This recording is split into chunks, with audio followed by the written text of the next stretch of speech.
আসসালামু আলাইকুম। সম্মানিত দর্শক শ্রোতা, বাংলাদেশের কিন্তু পরিচিত একটি মুখ ভিপি নূর। আর আপনারা কিন্তু এটাও জানেন যে কিছুদিন আগের চলমান বৈষম্য বিরোধী ছাত্র আন্দোলনে ভিপি নূরকে কিন্তু আটক করা হয়েছিল এবং তার উপর কিন্তু রিমান্ডও মঞ্জুর করা হয়েছিল।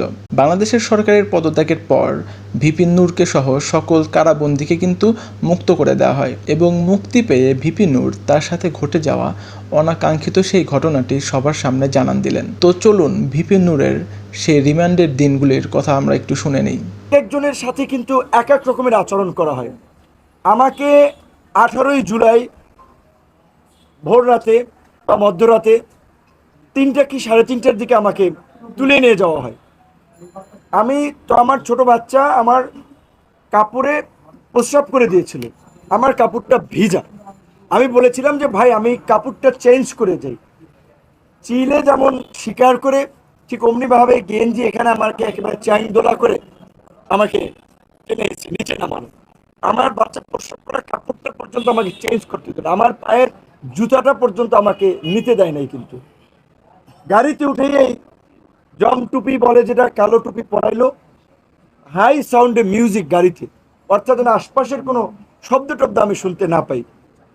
তারপরে রাতেই নিয়ে গেল, নিয়েই চোখ মুখ বেঁধে জিজ্ঞাসাবাদ এবং সেই সাথে অমানবিক, মানে বলতে পারেন যে আপনার অমানবিক মারধর করে।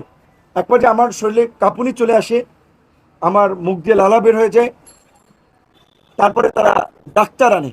তাদের সিস্টেম কতটুকু মানে মানসিক নির্যাতন করার জন্য উন্নত সিস্টেম, এই নির্যাতনের পরে তার ডাক্তার আনে। ডাক্তার চোখ বাঁধা আমাকে ইনজেকশন দেয়। আমি ইনজেকশন দেয় কিসের ইনজেকশন, এটা কি ভালো না মন্দ, না এর সাথে কোনো জীবাণু ঢুকাই দিচ্ছে আমি তো জানি না। আমি চোখটা কাপড়টা একটু সরিয়ে ভদ্রলোককে দেখার চেষ্টা করেছিলাম, সে খাপ করে আমার হাত ধরে ফেলছে।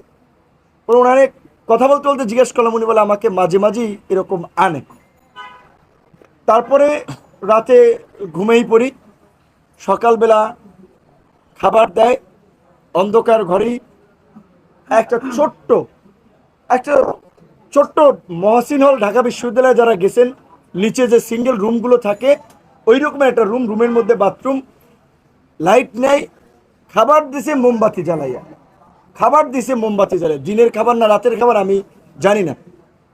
তারপর আবার জিজ্ঞাসাবাদের জন্য সকালবেলা খাওয়ার পরে নিয়ে গেল, পিছনে একটু সাউন্ড সেখানেও বন্ধ করেন, সাউন্ড বন্ধ মারধর করেন। করা হলো।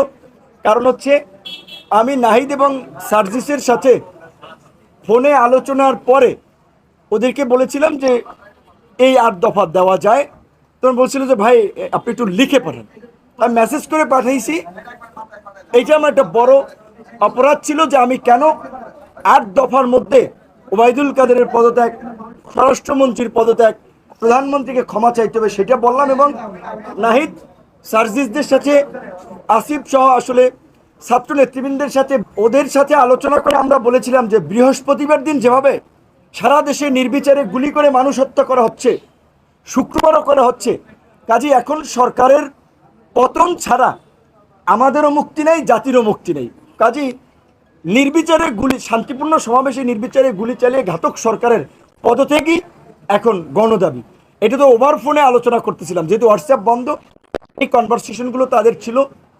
এই কারণে বিশেষ করে আমাকে বেশি টর্চার করেছিল। এবং ওই দিন নাহিদকেও নিয়ে এসেছিল, আমাকে চোখ খুলে দিয়ে নাহিদকে দেখছে যে এই কিন্তু নাহিদ, দুইটারই ক্রসে দিয়ে দেবো। নাহিদের হয়তো আমাকে দেখাইছে চোখ বেঁধে,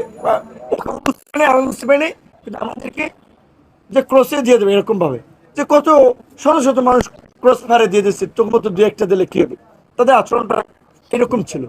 তারপরে আমাকে শুক্রবার দিন নিয়ে সারাদিন, শনিবার দিন পুরো ডে, রবিবার দিন আমাকে 11টার দিকে কিন্তু ডিবি কার্যালয়ে দেওয়া হয়।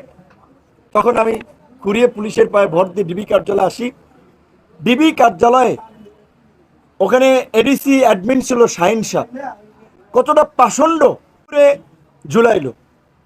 ঝুলাইয়া শরীরে পায়ে মারলো। কেন মারছে জানেন? তাদের কিন্তু বেশিরভাগ ক্ষোভ হচ্ছে যে শালা তুই প্রধানমন্ত্রীকে নিয়ে কেন গালিগালাজ করিস, তুই আওয়ামী লীগের আমলে ভিপি হইছস, তুই সরকার উৎখাতের আন্দোলনে কেন তারেক রহমানের টাকায় তারেক রহমানের হয়ে তুই আন্দোলন করস। এই ল্যাঙ্গুয়েজ মানে প্রফেশনাল কোনো খুব জিজ্ঞাসাবাদ না, জিজ্ঞাসাবাদ যা করেছে করেছে।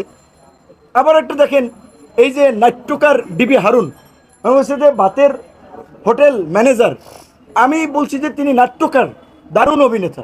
নাট্যকার ডিবি হারুন, আন্দালিব রহমান পার্থর সাথে আমার ব্যক্তিগত সম্পর্ক ছিল।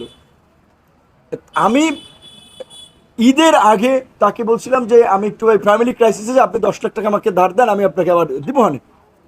তো সে বলছে যে তোমার সাথে তো আমার ধারের সম্পর্ক না, ঠিক আছে এই এখন এইটা নাও, আর যদি মেকআপ না হয় আবার নিও। সে 4 লাখ টাকার ধার, মানে আমাদের একটা ব্যক্তিগত সম্পর্কে যে ঈদের আগে সেইটারে বানাইছে 64 লাখ টাকা দিছে নাকি, এখন কত ধরনের রংচং মাখাই প্রচার করলো।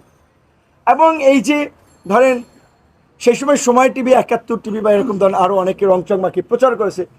এখন আমি সময় টিভির স্টাফদের দোষ দেবো না, 71 টিভির স্টাফদের দোষ দেবো না, তারা তো চাকরি করে, তাদের অর্ডার ক্যারি করতে হয়, তারা করেছে।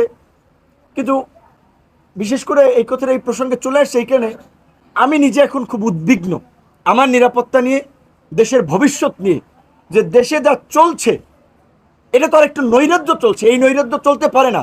এখনই মার্কেট দখল, বিল্ডিং দখল, টিভি চ্যানেল দখল, লঞ্চঘাট দখল, খেয়াঘাট দখল, মিল ফ্যাক্টরি দখল, এই যে কোন বাংলাদেশ?